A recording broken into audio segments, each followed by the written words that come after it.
À la une de l'actualité internationale ce dimanche, l'élection présidentielle en Russie. 109 millions d'électeurs sont appelés aux urnes pour ce scrutin qui devrait voir le retour au Kremlin de Vladimir Poutine.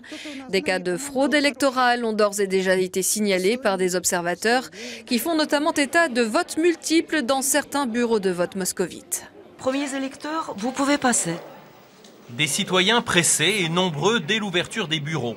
Voilà l'image que la télévision russe offre volontiers aujourd'hui. Le plus vaste pays de la planète veut donner l'image d'une démocratie exemplaire. Pour que quelqu'un de bien nous dirige, digne et juste. Nous sommes allés dans un bureau de vote de Moscou un peu au hasard. Ce qui frappe, c'est tout à la fois la volonté de bien faire et l'inexpérience. Milana Minaeva fait partie des milliers d'observateurs bénévoles choqués par les derniers scrutins. Penchée sur le code électoral, elle découvre les 1001 ruses régulièrement employées et qui faussent les résultats. Ce matin, dans ce bureau, le nombre de personnes qui ont voté avec une procuration, environ un tiers, provoque des doutes sur l'honnêteté de ce qui se passe. Le pouvoir répond en présentant largement les 180 000 web caméras censées surveiller le bon déroulement des opérations partout dans le pays, avec une mobilisation assez importante. On a pu aussi voir Vladimir Poutine voter avec son épouse. L'homme fort de la Russie se dit confiant. Je compte sur une bonne participation au vote. C'est vraiment important. Vladimir Poutine, plus proche que jamais d'un retour au Kremlin pour un mandat porté à 6 ans par une récente modification de la Constitution. Ce qu'il reste des wagons de tête témoigne de la violence du choc. En Pologne, une collision entre deux trains de voyageurs a fait au moins 16 morts et une soixantaine de blessés, dont la moitié se trouverait dans un état grave. Pour une raison encore indéterminée, les deux trains se sont retrouvés face à face sur la même voie. Le choc a été terrible. Ça s'est passé en une fraction de seconde. Les lumières se sont éteintes et tout à coup, tout a commencé à nous tomber dessus. On était coincés à l'intérieur, on ne pouvait pas bouger. Finalement, les pompiers sont arrivés, ils ont découpé la tôle et nous ont libérés. Cet accident constitue la pire catastrophe ferroviaire que la Pologne ait connue depuis plus de 20 ans. Autre catastrophe aux États-Unis, cette fois, les tornades poursuivent leur trajectoire mortelle. Selon un dernier bilan, les intempéries de ces derniers jours auraient fait 39 morts et d'énormes dégâts.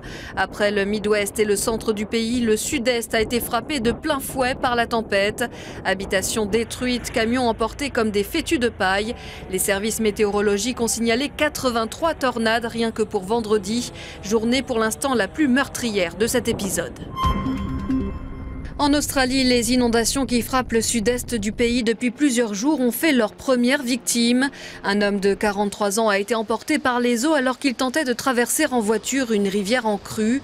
2 autres passagers du véhicule ont pu se sauver en grimpant aux arbres. Depuis quelques jours, les États de Victoria et de Nouvelle-Galles du Sud sont sous les eaux. Plusieurs centaines de milliers de personnes ont dû être évacuées. Retour en France avec le début lundi du Neurodon 2012. Cette année, la campagne de sensibilisation aux maladies neurologiques sera notamment axée sur les effets de certaines substances sur le cerveau. La codéine, par exemple, présente dans de nombreux antidouleurs vendus sans ordonnance, aurait sur l'organisme les mêmes conséquences que certaines drogues dures. Ces médicaments sont faits pour lutter contre la douleur. Ils contiennent tous de la codéine, un dérivé de l'opium, qui calme bien la douleur, mais qui peut entraîner une addiction. Or, certains sont en vente libre, sans ordonnance, comme le Codoliprane. Dans une pharmacie, vous demandez, vous achetez. Et personne ne peut vous contrôler. C'est-à-dire que vous venez dans une pharmacie pour une boîte, c'est bien. Vous venez pharmacie en face pour une boîte, c'est bien. Enfin, on fait ce qu'on veut, quoi, à ce niveau-là. Et le problème, il est vraiment là, quoi. On a une addiction qui peut se créer avec ces médicaments-là. Philippe est devenu dépendant à la codéine. Alors il consulte à l'hôpital Paul Brousse, à Villejuif, pour guérir. Au départ, il prenait des médicaments pour se sentir mieux, et puis il s'est retrouvé en manque avec des symptômes précis. Les sensations, c'est le corps est à fleur de peau, là. On a des souffrances, on a des douleurs, on a des impatiences dans les jambes, on ne dort pas, on a froid, on a chaud. D'où ensuite l'addiction. C'est-à-dire qu'on recourt ensuite à ces médicaments. C'est votre corps qui réclame ce produit, quoi, pour vous sentir à peu près normal, quoi. Selon le psychiatre, quelques jours suffisent pour le sevrage physique de la codéine. En revanche, une aide de plusieurs semaines est nécessaire pour arrêter la dépendance psychologique. Et le travail de la guérison, vraiment la cure, la réelle cure de quelqu'un qui est addict à la codéine, c'est travailler ça avec lui. C'est le versant psychologique de la toxicomanie. C'est une drogue, absolument. C'est une drogue qui, à mon avis, pourrait être mise dans le hit parade, si je puis me permettre, des produits au premier chef. Le cerveau est impliqué par ces produits au niveau des zones de récompense, qu'on voit ici en violet, et qui sont ainsi stimulées artificiellement. C'est la souffrance du manque qui donne un besoin énorme, l'envie folle d'y revenir, le besoin d'aller recommencer sa prise de tabac, sa prise de codéine, sa prise de drogue.